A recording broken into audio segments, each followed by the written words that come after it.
Theater in New York, New York.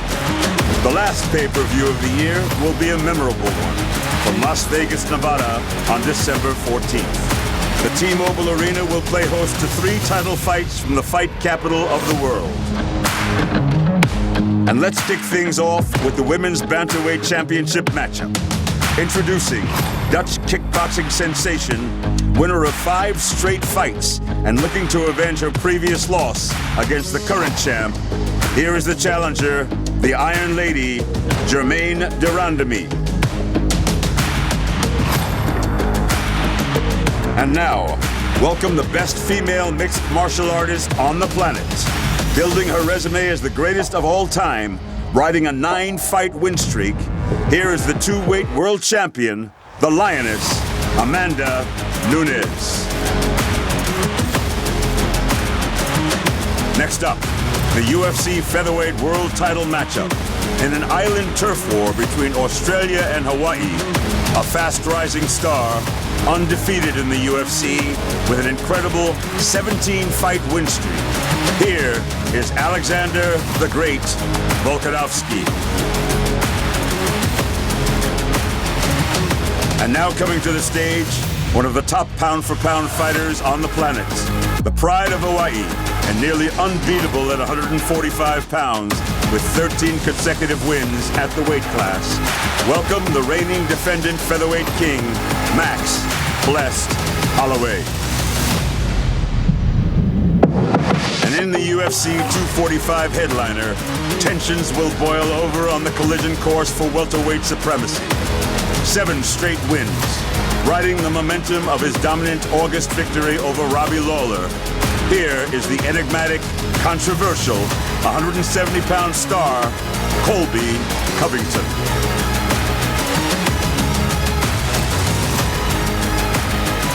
Making the final walk at UFC 245 will be the newly crowned welterweight title holder, a wrestling powerhouse, winner of 14 straight bouts, the Nigerian Nightmare, Kamaru Usman.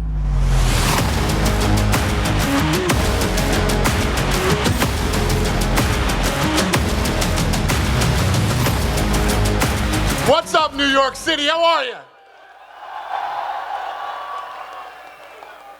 Who's got the first question? I want to start with Kamaru, please. Kamaru, of course, we know what a big fight this is and what a rivalry fight is, the emotion that's going to be on the line. So I want to ask, in your preparation for this, are you best served avoiding it and not trying to get into it, or do you best serve tapping into it and really kind of leaning into this emotional battle? It doesn't really matter. You know, I don't avoid anything. You know, I've said yes to everything. So, you know, all I'm waiting for is December 14th, that you guys finally get the fight you've all wanted for so long. And Kamaru, of course, you had some injuries that you had to clear up to get to this point, but I want to ask you now moving forward, I mean, this would be a big title defense for you, and what do you want your legacy to be? I mean, are you a guy that wants to fight frequently and beat everybody? Are you looking for money fights, big fights? I mean, give me an idea what the plan is for you as champion. Well, there's really no plan. You know, when I came into this, I said that I wanted to be the best. Now, that's what I'm looking to do for as long as I can do it until I walk away to do something else. So there's really no plan. A legacy is something that people bestow upon you. It's not something that you come in and say, yeah, this is my legacy, this is my legacy. No, it's something that, you know, after your body of work, when you're done, people say, that's the legacy that you left. Thanks, Kamaru. Colby, I want to ask you, you brought your belt today as promised.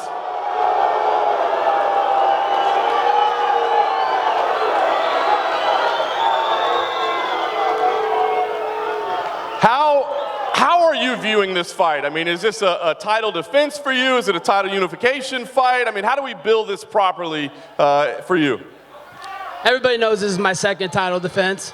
My last title of defense was against the most dangerous guy in the division, Robbie Lawler, and you saw what I did on his face. I landed a strikes record on his face, and that's a guy I liked. Wait till you see what I do to this clown.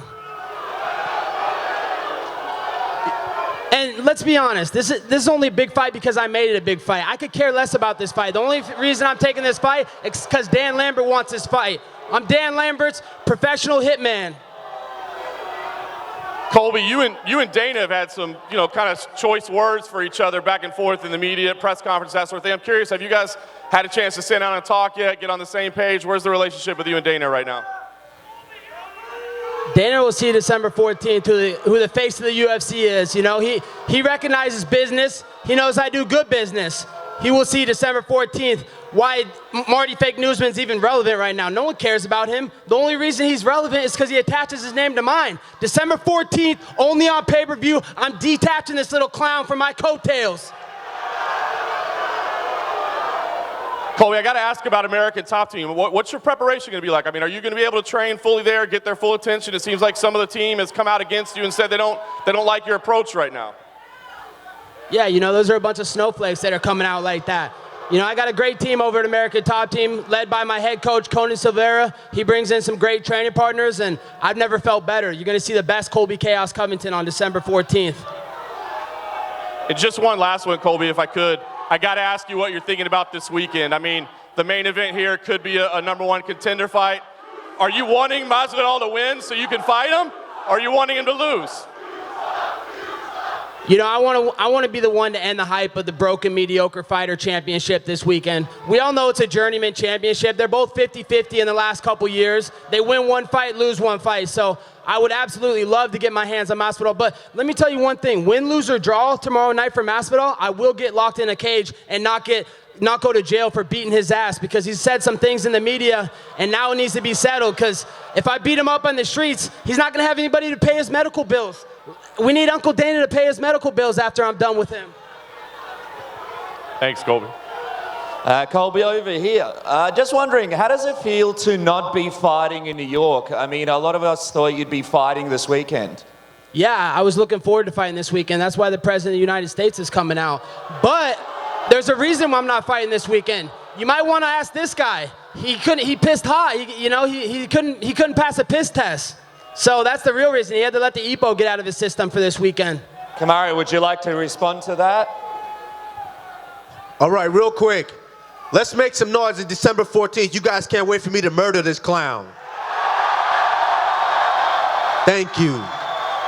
No one cares about you, Marty. Stop talking, man. Pay-per-view buys are going out the window when you talk, man. I think the people just spoke. Stop talking. Yeah, because I want people to hate me.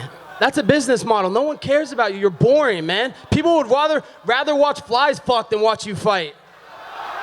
Just quickly, Colby, Kurt Angle said he wants to be there December 14th. Any news on him coming down, possibly walking out with you, maybe even being in the octagon after the fight?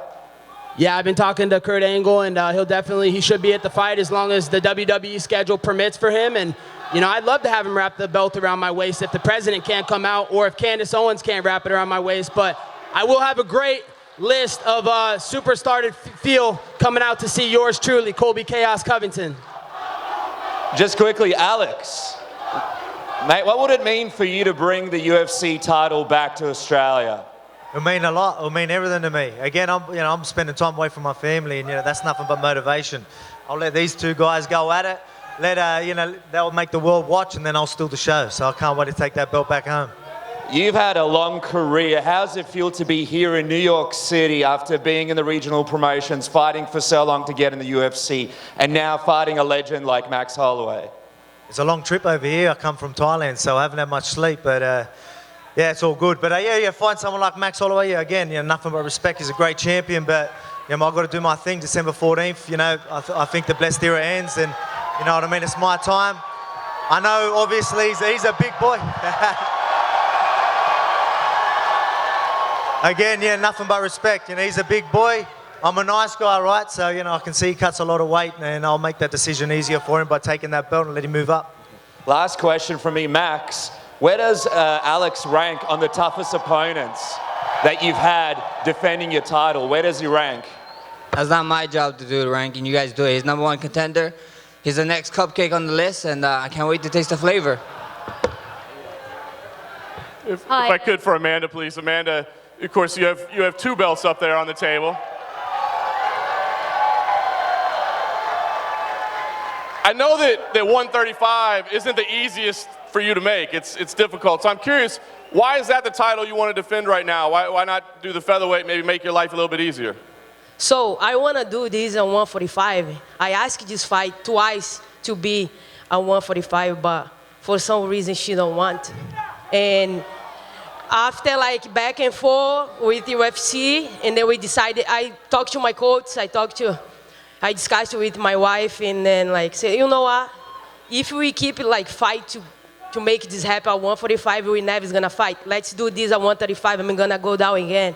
And after this one, I go up to defend my other one. So I'm curious, I mean, you already have some history with her already, but to have to go through that process that she doesn't want to take it at that division, what do you think of her now as a challenger? I mean, is she deserving of a shot at you right now? You know, like, I feel like she deserves, you know. She just beat the number one contender. I forgot her name.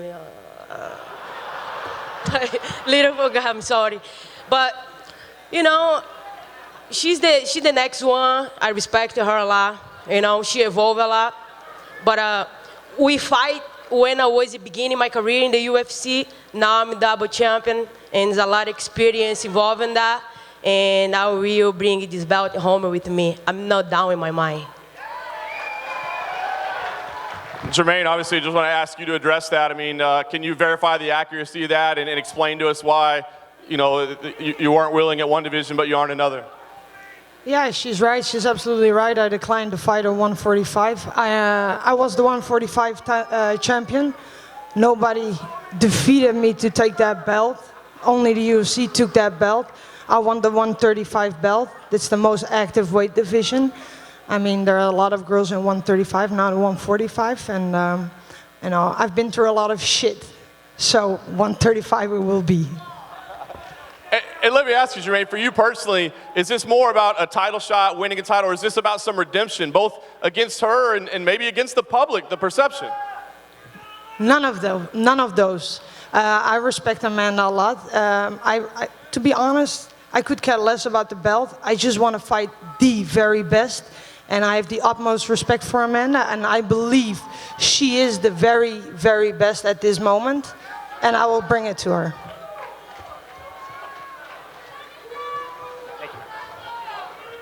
Germaine, just down here. You know, like John said, obviously you two have history. Back in 2013, Amanda was your only loss in the UFC. What do you think you need to do differently this time to put her away?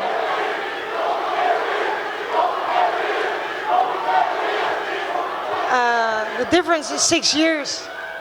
Like Amanda just said, she was in the beginning of her MMA career or her journey, and the same was for me. I was more of a kickboxer than a mixed martial artist, but that's the difference, 6 years.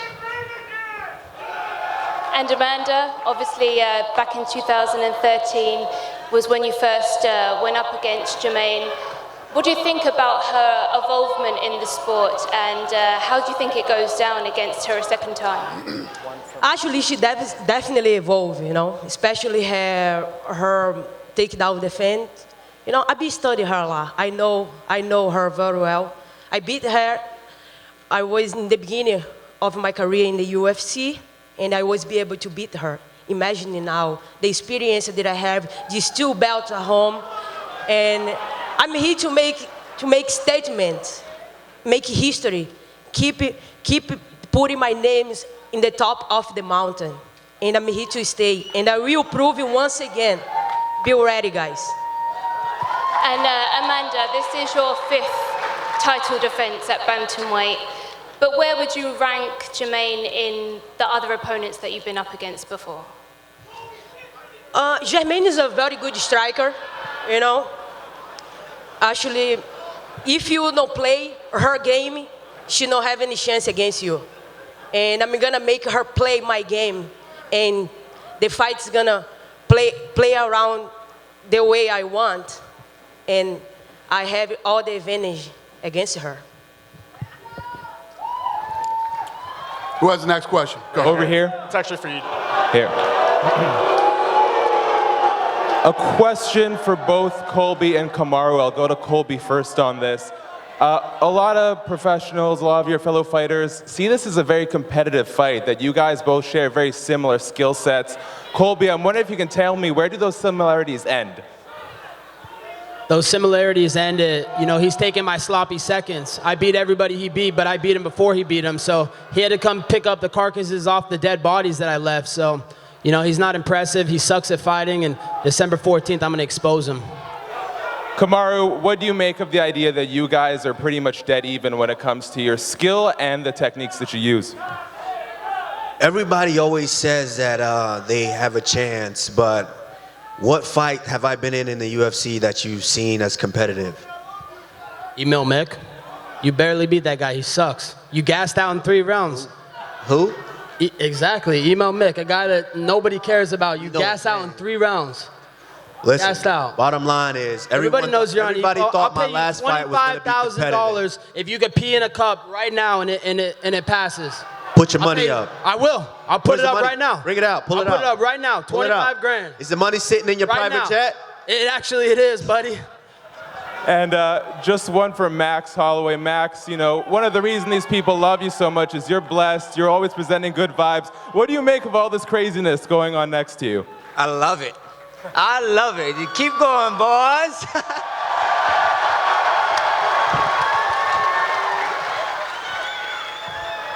Go ahead. Yeah, Dana, I wanted to ask you about Germaine. Obviously, when the title was taken from her a few years ago, did you expect her to eventually work her way back to this position? Does it surprise you at all that she's here fighting for a belt again? No, she's one of the best in the world. Has been for a long time. Not just in this sport, but in combat sports in general. So no, not surprised at all.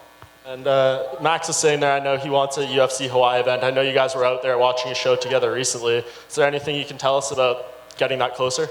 No, there's literally zero. Zero. Okay, and one for Kamaru. What do you make of this insinuation from Colby that, you're on steroids, you can't, piss in a cup clean, all that stuff? They all say that, with the way I'm beating guys, they all say that, but it is what it is. December 14th, there will be a beheading, and everyone will see it and watch it live. That's not a very good explanation, buddy. You sound like you're stuttering over there. You okay? I know you gave Glenn a heart attack for all those years you were ducking me, so don't worry, he'll be watching from hell on December 14th. First of all, can you even read? I went to D1 scrub, you went to D2. Good joke. Not. Colby, I did want to follow up on that. Why do you feel this way about Kamaru? Like, why are you bringing these sort of topics up? Everybody knows the Black Zillions team is notorious for doing steroids. Anthony Johnson, Rashad Evans, all the guys over there. Alistair Overeem when he was over there. I have inside information that, he was doing EPO for a couple years, and that's just that. That's a fact, He has no good response. He can't even defend himself, so I think it's pretty clear he's on steroids. But it's not going to make a difference, because when I get my hands on him, he will melt.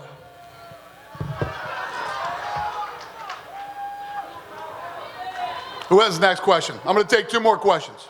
A question for Kamaru. Go ahead. Are you guys talking about Marty's hair? He's got 30% of his hairline left. Isn't that disgusting? Let's talk about that lazy eye. Donald Trump's putting all the people in America back to work. Unemployment's at an all-time low. Let's switch it up. Put that lazy eye back to work. Shut up.